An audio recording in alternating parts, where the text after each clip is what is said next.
Hi hello guys, ಎಲ್ಲರಿಗೂ ನಮಸ್ತೆ. ಬನ್ನಿ, ನಾನು ತುಂಬ ದಿನಗಳ ನಂತರ ಈಗ ಒಂದು ವಿಡಿಯೋನ ಮಾಡ್ಕೊಳ್ತಾ ಇದ್ದೀನಿ. ಹಾಗೆ ಇದನ್ನು ತುಂಬಾ ಎಲ್ಲರಿಗೂ ಯೂಸ್ಫುಲ್ ಆದಂತಹ ವಿಡಿಯೋನೇ ಆಗಿರುತ್ತೆ.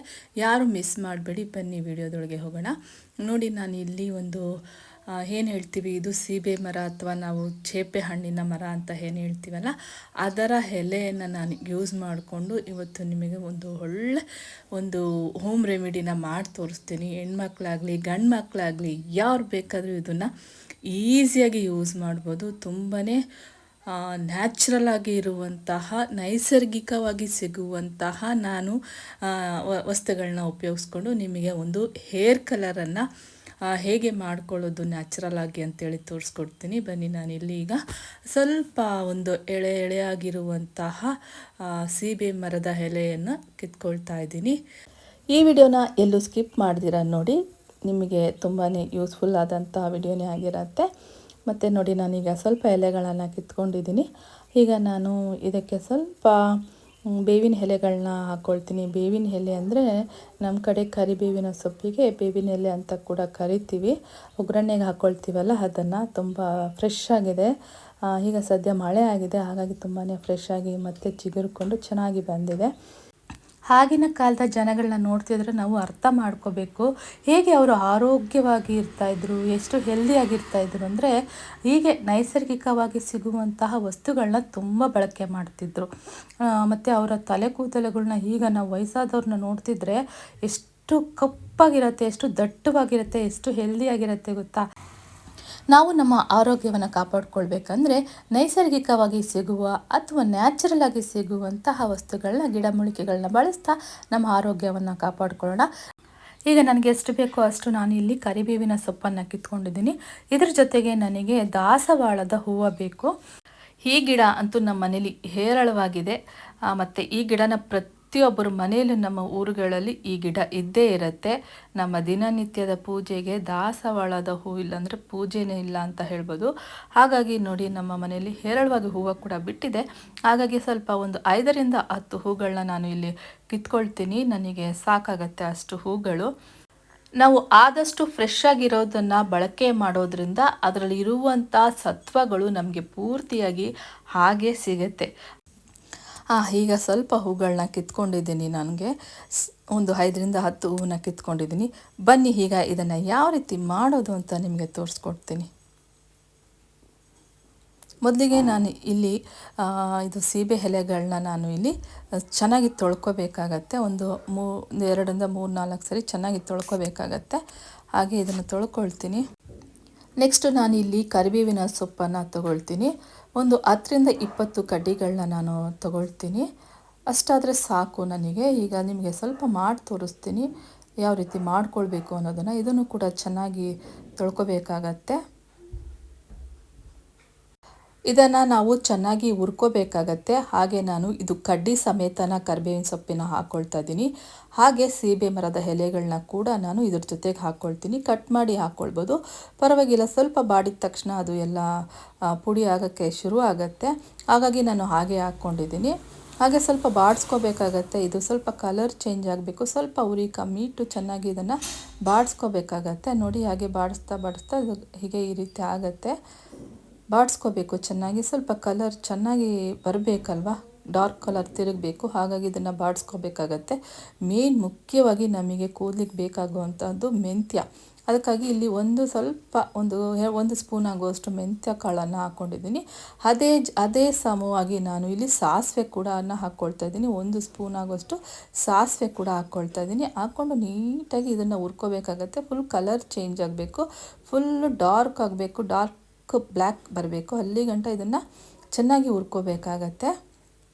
ಬೇಗನೆ ಇದು ಚೇಂಜ್ ಆಗೋಗುತ್ತೆ ಕಲರು.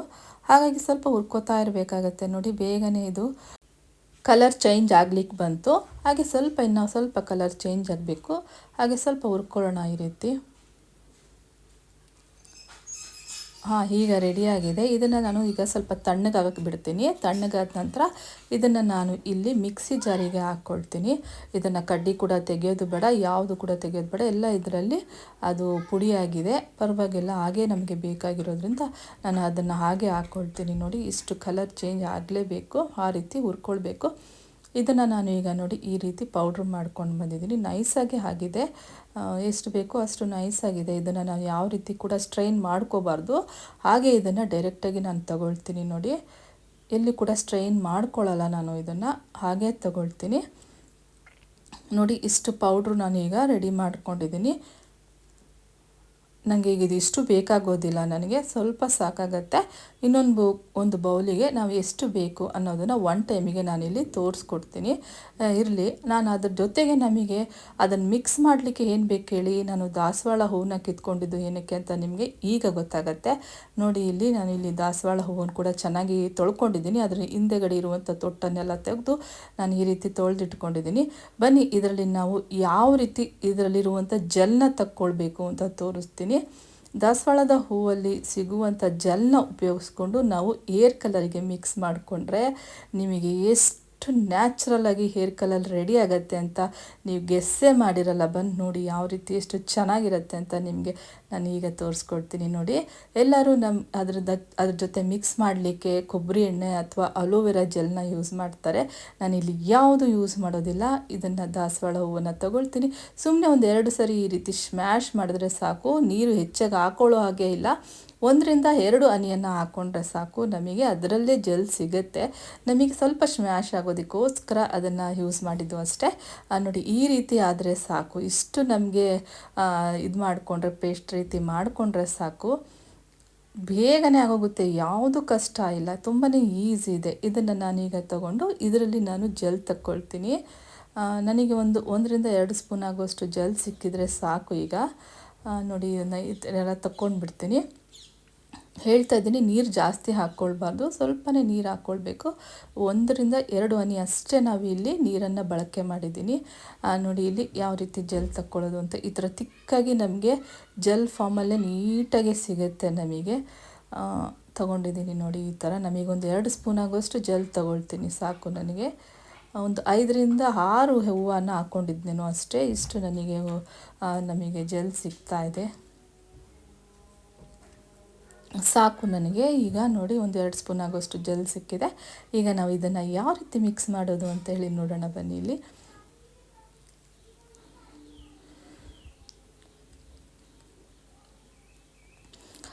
ನೋಡಿ, ಇಲ್ಲಿ ನಾನು ಇನ್ನೊಂದು ಸಣ್ಣ ಬೌಲ್ ತೊಗೊಳ್ತೀನಿ. ಇಲ್ಲಿ ನಾನು 1-1.5 ಸ್ಪೂನ್ ಆಗುವಷ್ಟು ನಾನು ಇಲ್ಲಿ ಪೌಡರ್ ಮಾಡ್ಕೊಂಡಿದ್ವಲ್ಲ, ಏರ್ ಕಲರ್ ಪೌಡರ್ನ ಅಷ್ಟೇ ತೊಗೊಳ್ತೀನಿ.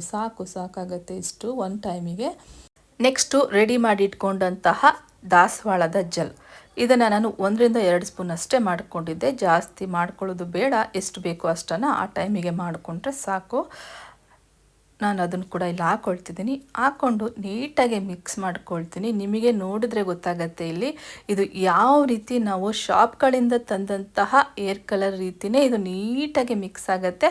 ಅದೇ ಒಂದು ಕನ್ಸಿಸ್ಟೆನ್ಸಿಲೇ ನಮಗೆ ಇದು ಕಾಣುತ್ತೆ. ಅಪ್ಲಿಕೇಶನ್ ಕೂಡ ನಮಗೆ ನೀಟಾಗಿ ಆಗುತ್ತೆ ಕೂದಲಿಗೆ. ಈ ರೀತಿ ನೈಸರ್ಗಿಕವಾಗಿ ಸಿಗುವಂಥ ವಸ್ತುಗಳನ್ನ ನೀವು ಟ್ರೈ ಮಾಡ್ತಾ ಬರ್ತಿದ್ರೆ ಯಾವುದೇ ಥರದ ಏರ್ ಫಾಲ್ ಆಗಲ್ಲ, ಡ್ಯಾಂಡ್ರಫ್ ಆಗಲ್ಲ, ಮತ್ತು ನಮ್ಮ ಕೂದಲು ಹೆಲ್ದಿಯಾಗಿರುತ್ತೆ. ಡ್ರೈ ಹೇರ್ ಮತ್ತು ಫ್ರೀಜಿ ಹೇರ್ ಇರುತ್ತೆ, ಅವ್ರಿಗಂತೂ ಇದು ತುಂಬಾ ಕಂಡೀಷ್ನರ್ ಥರ ಕೆಲಸ ಮಾಡುತ್ತೆ. ನ್ಯಾಚುರಲ್ಲಾಗಿ ಇದನ್ನು ಬಳಕೆ ಮಾಡ್ತಾ ಬರ್ತಿದ್ರೆ ನಿಮಗೆ ಗೊತ್ತಾಗುತ್ತೆ ನಮ್ಮ ಕೂದಲಿನ ಆರೋಗ್ಯಕ್ಕೆ ಇದು ಎಷ್ಟು ಉಪಯುಕ್ತ ಅಂಥೇಳಿ. ಎಲ್ಲ ನೈಸರ್ಗಿಕವಾಗಿ ಸಿಗುವಂಥ ವಸ್ತುಗಳನ್ನ ಬಳಕೆ ಮಾಡಿದ್ದೀನಿ, ಎಲ್ಲೂ ಕೂಡ ಕೆಮಿಕಲ್ನ ಬಳಕೆ ಮಾಡಿಲ್ಲ. ನೀವು ಇದೇ ರೀತಿ ಬಳಕೆ ಮಾಡಿದರೆ ನಿಮ್ಮ ಕೂದಲು ದಟ್ಟವಾಗಿ ಬೆಳೆಯುತ್ತೆ. ಹಾಗೆ ನಿಮಗೆ ಗ್ರೇ ಹೇರು ಅಥವಾ ಬಿಳಿ ಕೂದಲು ಅಂತ ಏನು ಹೇಳ್ತೀವಿ ಅದನ್ನು ಬರದಂತೆ ತಡೆಗಟ್ಟಲು ಇದು ತುಂಬಾ ಉಪಯುಕ್ತವಾದಂತಹ ಒಂದು ಏರ್ ಕಲರ್ ಅಂತಲೇ ಹೇಳ್ಬೋದು. ಯಾರಿಗೆಲ್ಲ ಬಿಳಿ ಕೂದಲಿದೆ, ಡ್ಯಾಂಡ್ರಫ್ ಇದೆ, ಏರ್ ಫಾಲ್ ಇದೆ, ಫ್ರೀಜಿ ಹೇರ್ ಇದೆ, ಇದನ್ನು ಬಳಕೆ ಮಾಡ್ತಾ ಬಂದರೆ ನಿಮ್ಮ ಕೂದಲು ನ್ಯಾಚುರಲ್ ಆಗಿ ತುಂಬಾ ಚೆನ್ನಾಗಿ ಅದ್ಭುತವಾದ ರಿಸಲ್ಟನ್ನು ಕೊಡುತ್ತೆ ಅಂತ ಹೇಳ್ತಾ, ಈ ಮಾಹಿತಿ ನಿಮಗೆಲ್ಲ ಇಷ್ಟ ಆಗಿದೆ ಅಂತ ತಿಳ್ಕೊಳ್ತಾ ಎಲ್ಲರಿಗೂ ಧನ್ಯವಾದಗಳು.